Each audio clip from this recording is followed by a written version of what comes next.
Dominating good vibes and aura ng CEO at founder ng Vegan Beauty PH, ang pro-Pinoy idol social entrepreneur si Ms. Celeste Boniquit Katakis. Good morning, ma'am! So, tell us about your product. Hello, magandang umaga po sa lahat, ma'am and Kong. Magandang umaga po. Yan, sa mga nanonood din po ng Pro Pinoy, magandang umaga. Ang aking pong brand is Vegan Beauty PH. It's a beauty brand with plant and mineral-based ingredients. Our packaging also is very sustainable. We use burri leaves, nito vines. Our pouch is made by Katutubong Mangyan of Puerto Galera, Oriental, Mindoro. And also, meron po kasi mga packaging natin, mga plastics pa rin po siya. Pero collab tayo with Hope Foundation, wherein doon po kasama ng pouch, meron po dong address na kung saan pwede po nilang dalhin or email yung mga empty containers and bibilin po yun sa kanila. Wow. May mga natural na version para sa maselan mong kutis. Sabi nga nila, don't panic, it's organic! At ang kitaan, pwedeng pagbula ng kabuhayan. Nagkaroon kami ng program para yung mga nawalan ng trabaho and yung mga may trabaho na gusto ng extra income, makapagsimula din. Ang kagandahan po ng program na ginawa po namin, ito po yung pwede ka mag-resell. Ang gagamitin po natin ay affiliate marketing or yung dropshipping. Na kung saan po, kung meron pong Shopee, kung meron kang Shopee, TikTok, Lazada, i-add mo lang dun sa yellow basket. Vegan affiliate natin, yun po yung paraan para po makapag-resell. No, kung sakali naman pong wala kayong Shopee account, wala pong TikTok, pwede pa rin naman po. Ang tawag po natin doon is offline affiliates. Yung offline affiliates po natin, ito po yung flex mo yung unboxing, gamit, before and after, sa sarili mong Facebook account. Kasi pwede mo siyang i-post sa reels mo. So this time, meron ka ng content. And then, bibigyan ka rin po namin ng iba-iba pa pong content like habang naghahabi po yung mga Iraya Mangyans natin, habang umaakit po para ma-reach po yung mga Iraya Mangyans. Marami po kaming support. And then, sa sarili mong Facebook or Instagram account, pwede ka magbenta. Embracing eco-friendly ingredients, packaging, alternative energy, and fair trade, vegan. Food offers skin care products that do not just promote healthier skin, but also contribute to a healthier planet. For a vegan beauty, we have the owner, Celeste Boniquit Katakis. Panoorin niyo po ito. When beauty is from within, then it has to be natural. And here, recording in Puerto Galera in Oriental Mindoro is a feature that would bring you a product which is vegan. Vegan because it's natural, it did not harm any animals, and it did not use something that is artificial. And we have with us a visionary of this product, Ms. Celeste Katakis. Hi, Ces. Hello, Sir Carl. Welcome to White Beach, Puerto Galera. Ako po, I'm using glass skin. Okay. So, yung mga melasma, mawawala yan. Ako po kasi very prone po ako into melasma. Yung freckles ko, pwede magdikit-dikit. And my freckles are still freckles. And you live by the beach. Yes, And I'm you look always like that. Yes, I'm always in the beach. Rejuvenating without chemicals. Ay, yung plant and mineral-based ingredients. Yung mga ingredients po from Europe. Kaya po meron kaming EcoCert certification and also US. Kaya po meron kaming USDA. Yun po yung mga raw materials. The ingredients are plant and mineral-based. So basically, it's fruit acids wherein it gives the effect of rejuvenating.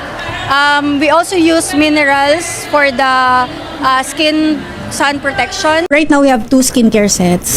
So this Vegan Youthful Glow, wala po siyang downtime.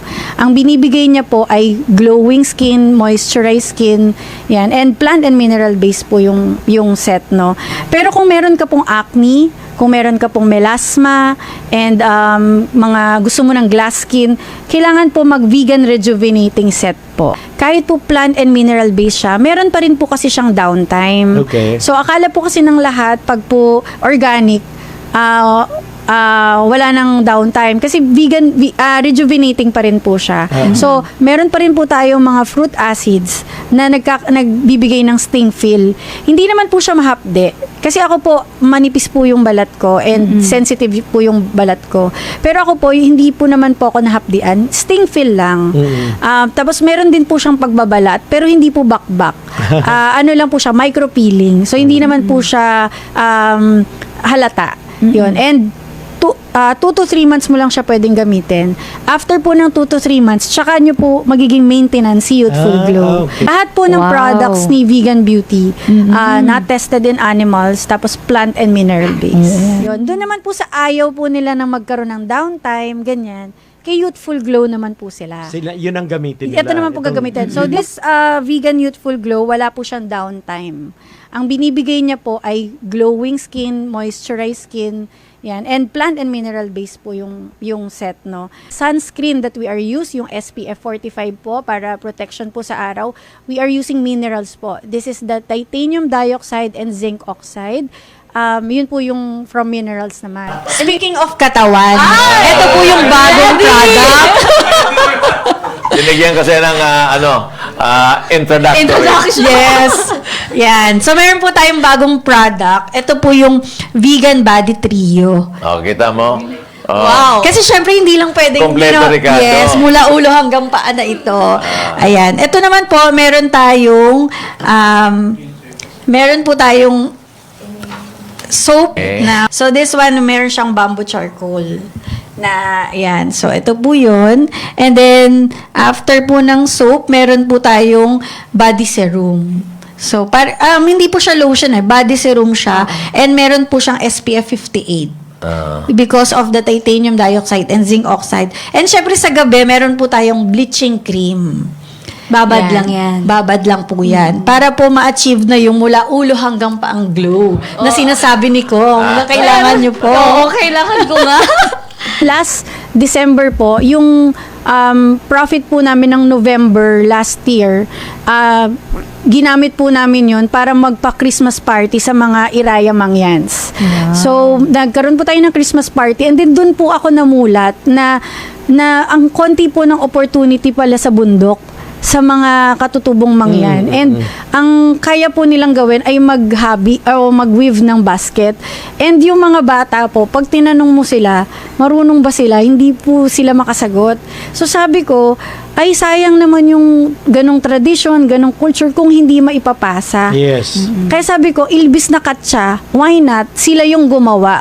Actually, hindi po ako yung may idea kung, hindi po sa akin yung idea kung ano yung itsura ng pouch, ganyan. Sila po talaga, collaboration po yung nangyari. So, nagsusukat sila, ma'am, ganito po gawin natin, ma'am, ganito po.